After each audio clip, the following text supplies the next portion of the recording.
गुजरात के 26/11 मुंबई हमले की साजिश रचने में शामिल रहा पाकिस्तानी कैनेडियन तहव्वुर राना भारत आ रहा है। माना जा रहा है कि उसे कल भारत लाया जाएगा। हालांकि इस बारे में कोई आधिकारिक जानकारी अभी नहीं दी गई है। विदेश मंत्रालय के प्रवक्ता रणधीर जायसवाल ने सिर्फ इतना कहा कि हम सभी जानते हैं कि अमेरिकी सुप्रीम कोर्ट ने प्रत्यर्पण के खिलाफ उसकी अर्जी ठुकरा दी है। इस बीच तहव्वुर राना के भारत प्रत्यर्पण के पहले केंद्रीय गृह मंत्री अमित शाह, विदेश मंत्री एस जयशंकर और एनएसए अजीत डोभाल की एक अहम बैठक चली। तहव्वुर राना का भारत प्रत्यार्पण नरेंद्र मोदी की बड़ी कूटनीतिक जीत होगी। हाल के मोदी के अमेरिकी दौरे में तहव्वुर राना के भारत प्रत्यार्पण पर अमेरिकी सरकार की फाइनल मुहर लगी थी। हमारे साथ जुड़ रहे हैं हमारे संवाददाता भवतोष। भवतोष, क्या बता सकते हैं कि कब तक तहव्वुर राना पहुंचेंगे नई दिल्ली और उसके बाद की कार्रवाई एक बड़ी जीत मानी जा रही है, डिप्लोमेटिक जीत। क्या जानकारी है आपके पास? नाविका जी, हम आपको बता सकते हैं, अपने दर्शकों को बता सकते हैं कि तहव्वुर राना कल भारत पहुंच जाएगा और उसको लाने के लिए एक एनआईए की टीम और उसके साथ खुफिया विभाग के लोग उसको अकंपनी कर रहे हैं। बस उसको करीब या तो वो कल सुबह पहुंचेगा या देर दोपहर तक पहुंच जाएगा। ये हम अपने दर्शकों को बता सकते हैं, एकदम कंफर्म्ड इन्फॉर्मेशन है हमारे पास। एक बार जब वो भारत पहुंच जाएगा तो उसका मेडिकल एग्जामिनेशन होगा एनआईए के हेडक्वार्टर्स में। उसके बाद उसको कोर्ट में लाया जाएगा। पर ये जो कोर्ट की कार्रवाई होगी ये वीडियो लिंक से होगी, क्योंकि उसका सुरक्षा एक बहुत इंपॉर्टेंट एस्पेक्ट है। 14 दिन की कस्टडी मांगी जाएगी और उसके बाद उससे पूछा जाएगा कि 26/11 की कॉन्स्पिरेसी क्या है। देखिए नाविका जी, सबसे बड़ी बात यह है कि अभी तक 17 साल बाद भी इसकी पूरी कॉन्स्पिरेसी खुली नहीं है। इसीलिए तहव्वुर राना जब भारत में आएगा तो भारत फिर से और एनआईए फिर से जानना चाहेगी कि इसके रियल मास्टरमाइंड कौन है, क्योंकि ज़कीर रहमान लखवी, हफीज सईद अभी भी पाकिस्तान में लश्कर-ए-तोयबा को काफी ज्यादा हेल्प करते हैं, उसके सारे के सारे ऑपरेशन चला रहे हैं।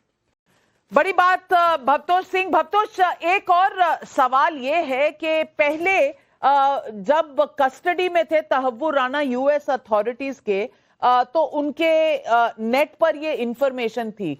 अब शायद भारत ने वहां उनकी कस्टडी ले ली है, आप ये कंफर्म कर सकते हैं, जिसका मतलब है कि अब से कुछ ही देर में शायद भारत के लिए रवाना हो जाएंगे अमेरिकन सॉइल से। यस, वो अब भारत के लिए रवाना हो चुके हैं। इस समय वो एनआईए की कस्टडी में है। पहले वो मेट्रोपॉलिटन डिटेंशन सेंटर या वहां की जेल में थे। जून 2020 से उसने बड़ी कोशिश की कि वहां की जेल से निकल जाए, कनाडा वापस चले जाए, लेकिन भारत ने वहां पे बड़ी सक्सेसफुली ये केस लड़ा था और सोमवार को सुप्रीम कोर्ट ने वहां के ये कहा था कि इसको भारत वापस भेजा जाए। एनआईए की टीम में करीब 3 अधिकारी हैं, सेंट्रल इंटेलिजेंस एजेंसी के करीब 3 अधिकारी हैं और उसको यहाँ पे लाया जाएगा। उसके बाद उससे फिर पूछताछ की जाएगी। तहव्वुर राना ने डेविड हेडली कॉलमैन को एक कवर दिया था कि वो इमिग्रेशन सर्विसेज यहाँ प्रोवाइड करेगा और उसकी वजह से उसने करीब 50 बार भारत में अलग अलग जगह पे रिकॉनिसेंस की थी, रेकी की थी और इसकी वीडियोग्राफी जो उसने की थी उसने ये साजिद मीर मेजर समीर मेजर इकबाल के साथ शेयर की थी। और नाविका जी, इसमें सबसे बड़ी बात यह है कि 2005 2006 से इसकी पूरी कॉन्स्पिरेसी चल रही थी। तो आप जान सकते हैं कि ये 26/11 की जो पूरी कार्रवाई थी वो करीब 2 साल तक इसकी कॉन्स्पिरेसी चली थी। इसीलिए भारत बिल्कुल, और किस तरह पाकिस्तान का हाथ सामने आया, ये सारी बातों पर अधिक जानकारी हमें तहव्वुर राना की क्वेश्चनिंग के बाद मिलेगी ये जानकारी। और इस पर भारतीय सरकार बहुत देर से कोशिश कर रही थी, लेकिन मोदी सरकार और मोदी के पिछले यूएस विजिट पर इस पर मोहर लगी। लेकिन 26/11 के विक्टिम्स आज क्या कह रहे हैं, आइए सुनते हैं। तो इस बात से मैं एक ही कहूंगी कि तहव्वुर राना को लाने के बाद उसे जल्द से जल्द इंफॉर्मेशन मिले और तहव्वुर राना को फांसी की सजा हो। पर उसके पहले एक इंफॉर्मेशन निकाले, हमारे भारत देश को पता चले कि 26/11 के टाइम पे इसने किस तरीके से प्लानिंग की थी और ये अटैक क्यों कराया गया था। ना जाने अभी भी उन लोगों की कुछ और प्लानिंग होगी, तो मे भी शायद हमें तहव्वुर राना से वो सारी चीजें पता चले और पाकिस्तान में अब भी जो आतंकवाद छुप के बैठा है, जो मास्टरमाइंड और भी है, उन लोगों के बारे में भी हमें पता चले। इधर लाने वाले तो उसको जल्दी से जल्दी कड़ी से कड़ी सजा दिया जाए। हम वो भी सोच रहे हैं कि पहले वाले गए उसको सजा दिया तो इसको भी देना चाहिए जल्दी। कह रहे हैं जैसे कसाब को सजा दी गई, फांसी दी गई, वैसे तहव्वुर राना के साथ भी फांसी होना चाहिए। होना चाहिए सर, उसको भी वैसा ही होना चाहिए। 160 लोगों की मौत हुई थी और जिस तरह से दर्दनाक ये हादसा हुआ था, ये इस देश में तो कोई नहीं भूल सकता।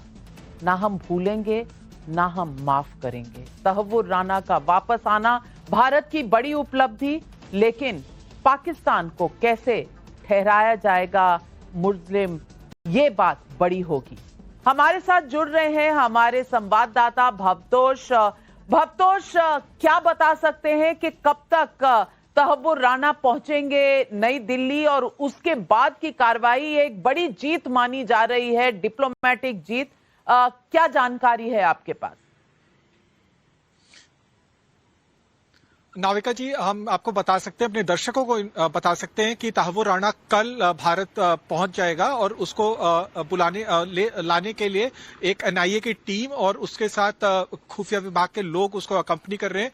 बस उसको करीब या तो कल सुबह पहुंचेगा या देर दोपहर तक पहुंच जाएगा। ये हम अपने दर्शकों को बता सकते हैं, एकदम कंफर्म्ड इन्फॉर्मेशन है हमारे पास। एक बार जब वो भारत पहुंच जाएगा तो उसका मेडिकल एग्जामिनेशन होगा एनआईए के हेडक्वार्टर्स में, उसके बाद उसको कोर्ट में लाया जाएगा। पर ये जो कोर्ट की कार्रवाई होगी ये वीडियो लिंक से होगी, क्योंकि उसकी सुरक्षा एक बहुत इंपॉर्टेंट एस्पेक्ट है। 14 दिन की कस्टडी मांगी जाएगी और उसके बाद उससे पूछा जाएगा कि 26/11 की कॉन्स्पिरेसी क्या है। देखिए नाविका जी, सबसे बड़ी बात यह है कि अभी तक 17 साल बाद भी इसकी पूरी कॉन्स्पिरेसी खुली नहीं है। इसीलिए तहव्वुर राना जब भारत में आएगा तो भारत फिर से और एनआईए फिर से जानना चाहेगी कि इसके रियल मास्टरमाइंड कौन है, क्योंकि ज़कीरुर रहमान लखवी, हफीज सईद अभी भी पाकिस्तान में लश्कर-ए-तोयबा को काफी ज्यादा हेल्प करते हैं, उसके सारे के सारे ऑपरेशन चला रहे हैं। बड़ी बात भवतोष सिंह। भवतोष, एक और सवाल ये है कि पहले जब कस्टडी में थे तहव्वुर राना यूएस अथॉरिटीज के, तो उनके नेट पर ये इंफॉर्मेशन थी। अब शायद भारत ने वहां उनकी कस्टडी ले ली है, आप ये कंफर्म कर सकते हैं, जिसका मतलब है कि अब से कुछ ही देर में शायद भारत के लिए रवाना हो जाएंगे अमेरिकन सॉइल से। यस, वो अब भारत के लिए रवाना हो चुके हैं। इस समय वो एनआईए की कस्टडी में है। पहले वो मेट्रोपॉलिटन डिटेंशन सेंटर या वहां की जेल में थे। जून 2020 से उसने बड़ी कोशिश की कि वहां की जेल से निकल जाए, कनाडा वापस चले जाए, लेकिन भारत ने वहां पे बड़ी सक्सेसफुली ये केस लड़ा था और सोमवार को सुप्रीम कोर्ट ने वहां के ये कहा था कि इसको भारत वापस भेजा जाए। एनआईए की टीम में करीब 3 अधिकारी हैं, सेंट्रल इंटेलिजेंस एजेंसी के करीब 3 अधिकारी हैं और उसको यहाँ पे लाया जाएगा। उसके बाद उससे फिर पूछताछ की जाएगी। तहव्वुर राना ने डेविड हेडली कॉलमैन को एक कवर दिया था कि वो इमिग्रेशन सर्विसेज यहां प्रोवाइड करेगा और उसकी वजह से उसने करीब 50 बार भारत में अलग अलग जगह पे रिकॉनिसेंस की थी, रेकी की थी और इसकी वीडियोग्राफी जो उसने की थी उसने ये साजिद मीर मेजर समीर मेजर इकबाल के साथ शेयर की थी। और नाविका जी, इसमें सबसे बड़ी बात यह है कि 2005-2006 से इसकी पूरी कॉन्स्पिरेसी चल रही थी। तो आप जान सकते हैं कि ये 26/11 की जो पूरी कार्रवाई थी वो करीब 2 साल तक इसकी कॉन्स्पिरेसी चली थी। इसीलिए भारत बिल्कुल, और किस तरह पाकिस्तान का हाथ सामने आया, ये सारी बातों पर अधिक जानकारी हमें तहव्वुर राना की क्वेश्चनिंग के बाद मिलेगी। ये